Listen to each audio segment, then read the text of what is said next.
guys, good morning. So, I know, wait, I know that I look a hot mess right now, but I've been so busy, guys. And I said, you know what? I'm never gonna get the opportunity to sit down and make a video telling you guys how my first 30 days has been with my antique booth. So I figured since I have to sit here and do my makeup anyway, because I actually have to run out to thrift stores today. Today is 25% off day at the CHKD thrift store. So I like to get there early because everybody runs back on Tuesdays trying to buy all the stuff they've been seeing that they wanted to get 25% off on. So you have to get there early to get the good deals. So anyway, guys, in today's video, I'm just going to be telling you guys about my experience so far being an antique dealer. So, so a lot of you know by now that I started Cozy Interiors by She, and I started it literally like the beginning of January. So I always come up with these bright ideas, and I was like, you know what? I love home decor. I always watch a lot of YouTube in December, and I guess it's because like it's holiday time and you're home a lot more. It's cold, so I sit and watch YouTube videos. So I was watching this YouTube video and I came across this family. It's a husband and wife team, and what they do is go to the thrift store, buy furniture and accessories, and they paint and sell them. And so I was inspired by this idea because I was like, wait a second, I love home decor. I'm not really like a thrift shopper, but I was like, I go to thrift shops to buy furniture. And I was just doing it as a hobby. Like every once in a while, I would find a piece that I liked, and then just to get some creative energy out, I would paint them.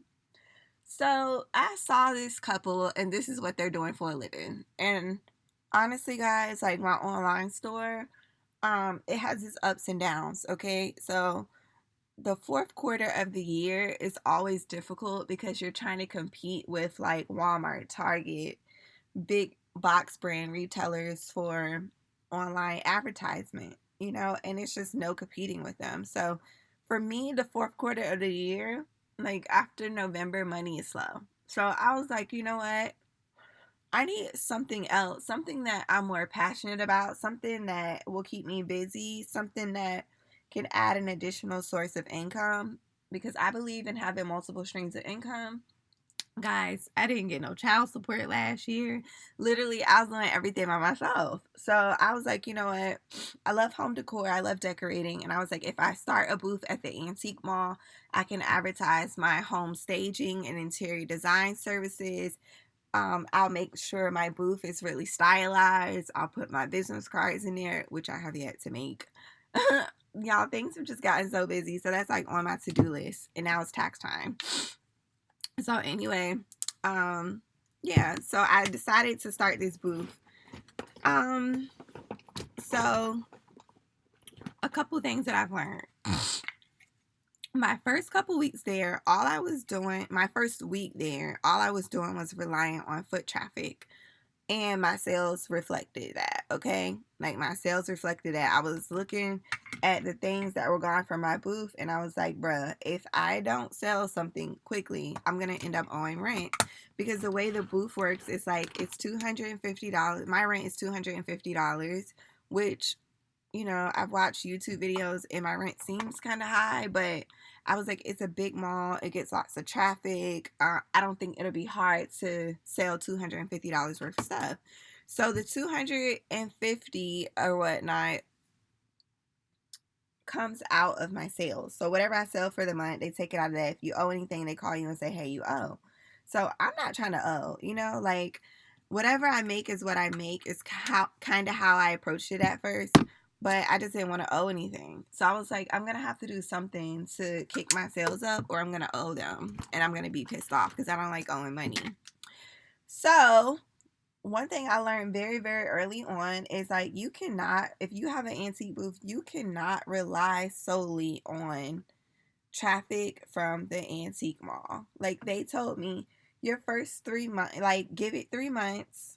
And they were like, it's month to month, but they were like, give it 3 months because you need time for customers to find you. Some people are going to see you here and then they come every weekend. They might come back and buy something. Like, you need to give it 3 months. So after only selling like $30 in a week, I was just like, bruh, I don't know about no 3 months. Okay. So what I realized is that you have to advertise yourself. So you have to treat this as if this is a standalone store and you need to advertise yourself. And so I was like, how am I going to advertise myself? Well, I have my YouTube channel.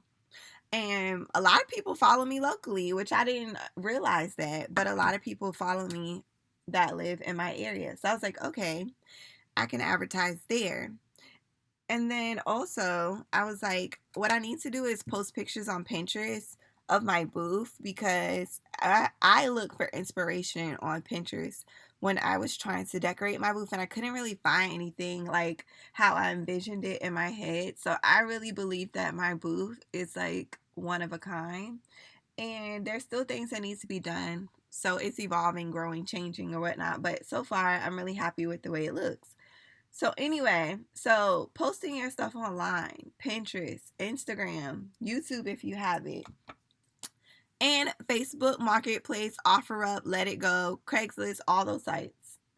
You have to post there because guys, all the money that I made like this month, like between the end of January up until like this past weekend, I freaking made a killing. I did almost like $700 in sales, and that was including like me selling stuff out of my house because I have a very small booth, so I have stuff that I keep at my house. Oh, this is so harsh.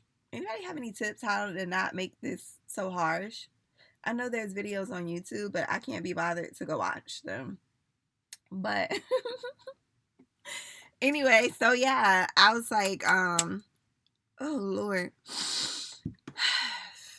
I started posting stuff on Facebook Marketplace and I was just getting message after message after message, like serious people ready to buy. And I ended up, my sales just like went from that little $30 to the next week it was like maybe $100, and then I just did $700 over the weekend. Some of that was cash in my pocket, some of it was money from people picking up stuff at the booth. So I definitely, if you're having low sales at your booth, you definitely want to use social media. I think gone are the days where people are just like, especially with my style is more modern. My style's more modern, like faux vintage. So people are not like, especially the demographics of that mall, like it's just not, they're not looking for my stuff. And I'm not saying no one's looking, but the mass majority is not looking for the type of items that I sell. So my social media has definitely helped me to increase my sales. And I think that's why I'm doing so well so early on, because I'm telling you, not using social media was not getting me anywhere. So take a hybrid approach, allow your mall's foot traffic to help you sell your smalls. And smalls are just little random things that people can pick up as they're walking through. Oh. And for your furniture and your higher price items, you definitely are going to want to post them on social media. I had to go get my Vaseline for my lips. So anyway, y'all know me. I have to be honest. I hate posting stuff on Facebook. It's so annoying to me. It's just annoying. Like, I hate having to sit there and like take pictures of the items. Then I gotta use my measuring tape to freaking get the dimensions of the item. And then I have to post all of these items for sale. The easiest thing to do is like, as you take stuff to your booth, while you're at your booth, just take pictures of the items. Especially because if your booth right now is not decorated, you need to decorate it. Okay, so if your booth is decorated, you can easily just go ahead, go to Facebook Marketplace on the app, take pictures, and list the items as you go, and you'll be done in a matter of no time. I've even sold a Quaker Oats vintage tin can for $10. Somebody found it on Facebook, loved it, got in their car, drove all the way to the antique mall to buy a $10 Quaker Oats can. So what I'm saying to you is, if you are not using social media to promote your items that you have for sale in your booth, you are missing out on money. You are, because that can have been sitting there for 30 days and no one was interested in it. And I put it on Facebook and somebody came and got it within like 2 weeks. So if you have items that aren't moving, just try it. Just try it, guys. It definitely worked for me, so I believe that it could work for other people.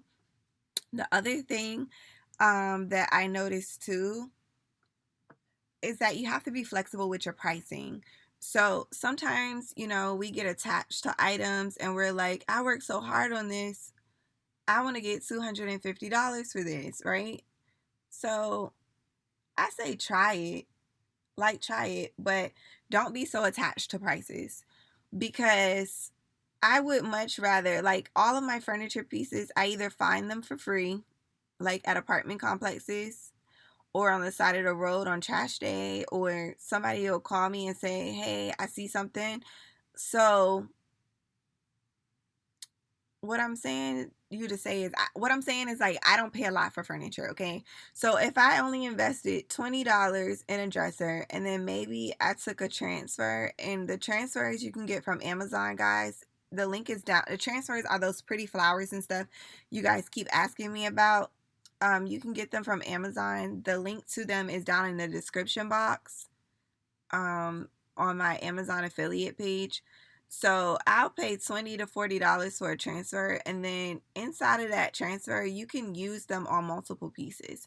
So I say, like, the average transfer you could break up and put on 4 different pieces. So if we pay $40, you're only spending $10 for the transfer, and then you're spending $10 to $20 for the furniture, or free. So why are you so worried about getting top dollar for that one piece? I used to be like that, right? And my furniture was sitting. And so I know it's only been 30 days, but I've also been selling on Facebook Marketplace before, and my furniture would just sit until I did a price reduction. So the way I look at things now is, I could sit here and try to get top dollar for something, or either I could put like a price where I'm still going to make a profit. So for example, I had this dresser and I spent $20 on it, $10 for the transfer, so I have $30 invested. Sold it for $175. Now, at my antique mall, there are fees of 3% if they pay with their credit card. So I try to tell everybody that I find online to pay in cash. Or if I don't want to pay the commission fees, then I just go get the item from the booth, and then I meet the person somewhere publicly to sell it to them. Or if I just want cash in my pocket today, I'll go get the item and sell it to them. But anyway, I have to pay 10% plus 3%, 10% commission plus 3% credit card fees. So, guys, I forgot where I was going with this. I really forgot where I was going with this. But anyway, hopefully you guys get the point of what I was trying to say. I know I'm a hot mess. Okay, so the last thing is, like, use your booth to promote other services. So I am an interior designer and interior decorator, and I do home staging. So what I like to do is basically cross promote. So in my booth, I do have a sign letting people know to follow me on Instagram at Cozy Interiors by She. I also made a Google Voice phone number, so if anybody's ever in the booth and they have any questions, they can call me directly. And then, also, I'm going to be putting up a sign that says ask me, calls to inquire about getting your furniture repainted.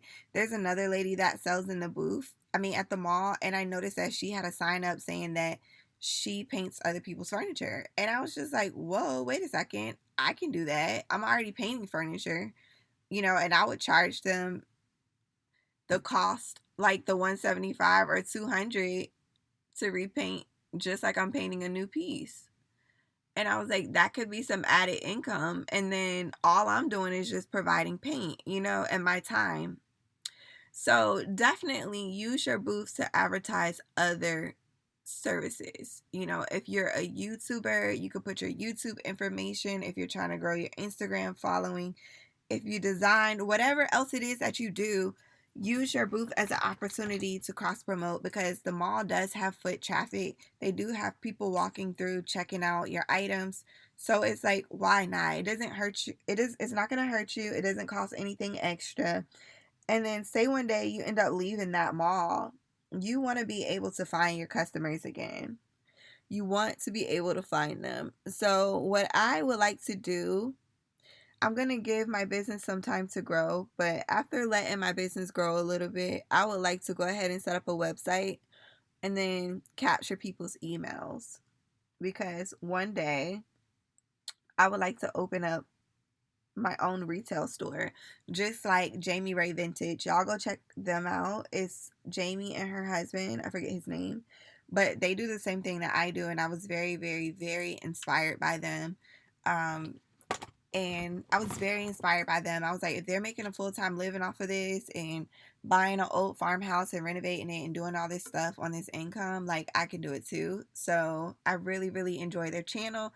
And one day that's what I would do. I will have a home decor store where it's just me in my own standalone place, selling my furniture, employing people in the community, family, whatever. Mackenzie, it could be her first job.